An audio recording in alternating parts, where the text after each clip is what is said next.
Hello everyone, this is Stjepan. The Grenke Chess Classis started today, and with it came a match everyone was very excited about. The world champion Magnus Carlsen faced the new challenger Fabiano Caruana for the first time since he won the candidates tournament earlier this week. Grenke Chess Classic is one of the biggest events of the year, and is the elite portion of the entire chess festival being held in Karlsruhe, Germany, which also has an open section in different rating categories. This year's elite setup is made of 10 grandmasters: Magnus Carlsen, the world champion, Fabiano Caruana, who will be challenging him for the title later this year, Viswanathan Anand, the former champion, Hou Yifan, former women's champion, super grandmasters Levan Aronian, Georg Meier, and Maxim Veshier-Lagrave, Nikita Vityugov, who is ranked number 31 in the world at the moment, Arkady Naidic from Azerbaijan, who is currently ranked 41, and the local player, Germany's Matthias Bluebaum, who is the weakest of them with an ELO rating of 2600, which is weak when compared to them, but he is a strong grandmaster as well. And this is an extremely strong setup, and it will be interesting to follow how things go, considering that Carlsen-Caruana match will be coming up very soon, and considering recent events such as Levan Aronian's extremely poor performance at the candidates tournament, in which he came in clear last place. And I hope it won't influence his play in this event. The highlight of round 1 was definitely the encounter between the champion and the challenger, in which Caruana had the white pieces and he opened with pawn to d4. Carlsen replied with knight to f6, c4 and g6 by Carlsen. The world champion chooses a flexible continuation, going for either the King's Indian on move 3 with bishop to g7, or for the Grunfeld defense with pawn to d5, striking in the center.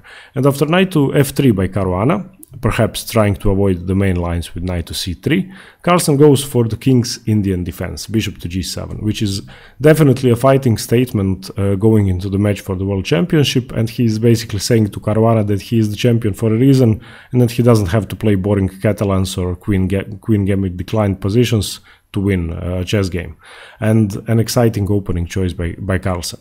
Fabiano continues with pawn to e3, which is a very rare move here in this position, and by far the two most common moves are knight to c3 or g3, with more than 18,000 games, and d3 was only played around 300 times in comparison, so perhaps trying to avoid opening preparation by Carlsen and trying to surprise him in exchange for being surprised, with Carlsen going for the King's Indian. Carlsen castles in this position, which is the main move, bishop to e2, and d6, and this is now a rare King's Indian position, and usually white will have played d4 instead of e3, and the bishop is usually fianchettoed on g2 instead of being on e2, but the opening idea is similar, and black is giving away the center to be able to strike in the center later on. Caruana now develops his knight to c3, knight to c6, and d5 in this position by Caruana. A pawn advance thematic for the King's Indian and for Benoni positions as well, with which white is emphasizing black's g7 bishop, but he's also gaining a lot more space in the center, and Carlsen replies with the most aggressive move in this position, knight to b4, not retreating to passive squares such as b8. Knight to b4, which is preparing to transfer the knight to the useful outpost on c5. a3, Caruana immediately forces the knight away, it goes to a6, and now knight to d4. A great centralizing move by Caruana, preventing c6 and strengthening the e6 square, and Carlsen replies with a very imprecise but a highly aggressive pawn break immediately, not giving Caruana time to cramp him further to gain any more space. He pushes e5. And Caruana, of course, can take en passant in this position with d takes e6, he does. And this is the first novelty of the game, d takes e6. In the only other game from this position played previously, white played knight to c2, which is far more passive, and black ended up winning the game. Carlsen now recaptures, f takes e6, Caruana castles, and e5, using his newly acquired d-pawn to strike in the center once more, and this time the knight has to retreat. It could go to f3, c2, or to b3. Caruana chooses b3. and c6 now, preparing the d5 pawn advance once more, and Fabiano immediately stops that idea with pawn to e4. And he stands better here in this position. He has more central control and better piece activity, but it's up to Carlsen now to challenge the center once more, and he immediately starts reinforcing d5 with knight to c7. And it's clear that the central tension is being built around black's d5 break, and Caruana now aggressively strikes on the king side in response to that move with an imprecise, but from a human perspective, very good move. He plays f4. Challenging Carlsen on the king side as well. Carlsen ignores that. He continues with knight to e6, f5, and knight to d4. And Carlsen managed to get his knight into the ideal outpost square in the middle of Caruana's position. And note that taking the knight would give black far too much activity. After knight takes d4, e takes d4, queen takes d4, white would be able to grab a pawn. But after knight to g4, opening up the bishop to the queen and queen retreating to d3, white's position would actually be lost, because queen to b6 check, king to h1, and here Caruana would be forced to give up the exchange after knight f2 check, forking king and queen, so rook would have to take, and queen takes f2, and black wouldn't be winning completely, but he would stand much better. So Caruana replies after knight to d4 with a much more solid bishop to e3. Now he is threatening to take the knight, and Carlsen doesn't reinforce the knight with c5, but exchanges by taking the light squared bishop, knight takes e2. And we have queen takes e2, g takes f5, e takes f5. And now he finally manages to push through with his main pawn break, d5. And you could say that black succeeded in his plans, and out of the opening, which is finished now, black stands a little bit better in this position. Practically speaking, the engines would say that it's equal or that white is a bit better, but black got what he wanted, and he has more space in the center now, and his pieces are far more active. And the bishop on g7 in comparison is far better than the knight on b3. The game continues with c takes d5, c takes d5, and the position is equal, but if you noticed, black is the one with the strong center now, which is definitely not something you see often in King's Indian positions, so black has a slight edge. Caruana continues with rook a to d1, allowing Magnus to fork his pieces, but there is a way out. Magnus does play d4, attacking the knight and the bishop, but neither piece can be taken because the pawn is pinned to the queen on d8, and Caruana replies with bishop to g5, saving the bishop first, queen to b6, by Carlsen aggressively now threatening both knights, the b3 knight and the c3 knight, and threatening a discovered check after the d pawn moves, and Fabiano replies with the only possible move in the position, queen to c4 check, which is defending the b3 knight and gaining a valuable tempo to move the c6 knight. Carlsen doesn't move the king.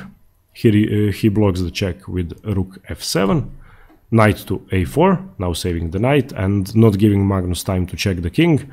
The queen retreats to c7, offering an exchange, and Caruana accepts, queen takes c7, rook takes c7, and now a few more exchanges happen, knight a to c5, b6, forcing the knight away, and Caruana doesn't move the knight, he takes on f6, b takes c5 by Carlsen, bishop takes g7, and king takes g7. And after the exchanges happened, black stands definitely better, both visually, practically, and even engine-wise. And Magnus has a very strong central pawn structure, which is very close to becoming an insurmountable advantage for black, I'm sorry. So Caruana has to react quickly, and he reinforces e4 and c4 by moving the knight to d2. Immediately, but Magnus is able to nullify his blockade and reinforce the threat of e4 by playing bishop to b7. And in this position, Magnus is actually almost winning. His pawns are too strong, and Caruana plays the only move now, f6, gaining a tempo on the king. The king goes to f8, rook d to e1, once again fighting to stop e4 by black, rook to e8, getting the second defender to e4, so e4 is now on the table once more, and this position is very instructional for learning how to handle dangerous passed pawns and pawn breaks, and Caruana is cornered here, and a single slip-up could mean the game, even though the pawns are 4 squares away from queening now, that could rapidly change. He continues with knight to e4. The only way to stop the advance is to blockade the pawn, bishop takes, rook takes, and c4. The c pawn couldn't be stopped. Caruana tries to push his own pawns now on the king side, g4, rook to b8, attacking b2, and now an exchange of prisoners, as Nimzowitsch would say. Rook takes e5, rook takes b2, and after rook d5, threatening the d4 pawn, c3 now, and it's letting go of the d4 pawn, but it would be suicide to take, because after, if rook takes d4, then just simply c2, and there would be no way for white to stop the black c pawn from queening. Here is the only continuation which would occur. f7, rook takes, rook d8 check, king to e7, rook to c8, and white is just struggling to give himself a bit more time, but a defeat is inevitable. After rook takes f1, king takes, rook b1 check, king e2, and c1 queening. Black would be completely winning with a rook up.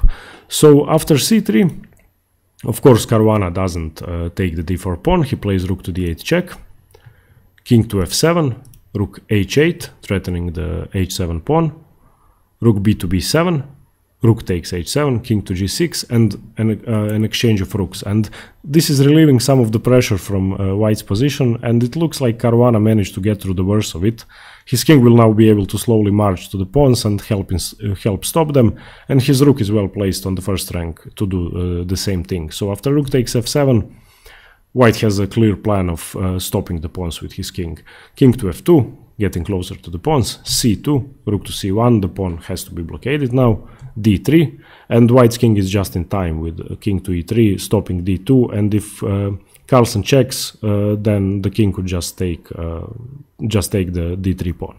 So rook to d7, threatening d2 now, he has to blockade, king to d2, now king takes f6, h4, and the position is now a draw, it seems, which is unfortunate since Carlsen definitely had a convertible winning advantage at some point.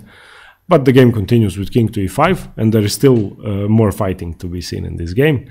Rook to f1, king d4, h5, advancing his own pawns on the king side, rook e7, rook f4 check. This is a very important move because it's chasing the black king back to the 5th rank as all the squares are covered. King goes to d5, not going to e5 of course, because that would block the rook. Rook to f1, king to c4, rook f4 check, and now a bit of repetition. King to d5, rook f1, king to c4, rook f4 check, repetition which is common on the top level. King to b3, now of course Carlsen declines because he's probably the only side that could still win. He has a slight advantage. Rook b4 check, giving away the a3 pawn. Rook c4, king to b3, rook c8. And in this position Carlsen had a completely winning idea which he missed. It's pretty hard to see, and it's based on tempting black from advancing, tempting white from advancing his pawns and just getting away from the key squares. And he could have played rook to h7 in this position after rook to c8, and after rook b8 check, king to a2, rook to c8, a5, and this would be completely winning because Magnus would be stopping any progress by Caruana on the king side and getting another strong pawn into play, which would be overwhelming for white, and it would actually distract the white rook. He would have to capture the a pawn in order to stop it, and that would give black enough time to make progress. So the game would continue with rook to a8, he has to stop a5, king to b2. Now, of course, the rook can't take because the c-pawn is threatening to queen, so rook b8 check, king to a1, rook a8, rook to c7, threatening c1 once more. Rook takes a5 with check, so that is a crucial tempo for white. King to b2, rook b5 check, king to a3, getting closer to the rook.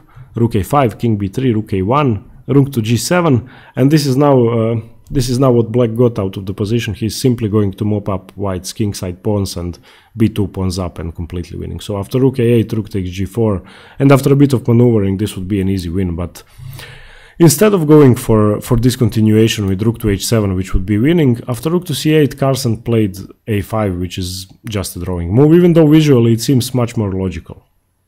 h6 by Caruana, rook e2 check, king takes d3 now, and this is now just a draw. Rook h2, g5, rook h3 check, king to d2, rook h2, king to d3, and this is now a forced repetition for both sides, and there is nothing better to do for either player but to accept the draw. And here they actually agreed to a draw. And this was the first encounter between the champion and the challenger as a prelude to the World Championship match, and it was a very fighting game by Magnus, in which he showed he's not afraid to play unorthodox openings, and Caruana will definitely have to play carefully in their London match. Okay everyone, thanks very much for watching, and stay tuned for more chess from the Grenke Classic, as I will be following Magnus and Fabiano in almost all of their games. If you like the video and want to see more chess analysis, please consider subscribing, and see you soon. Cheers, bye!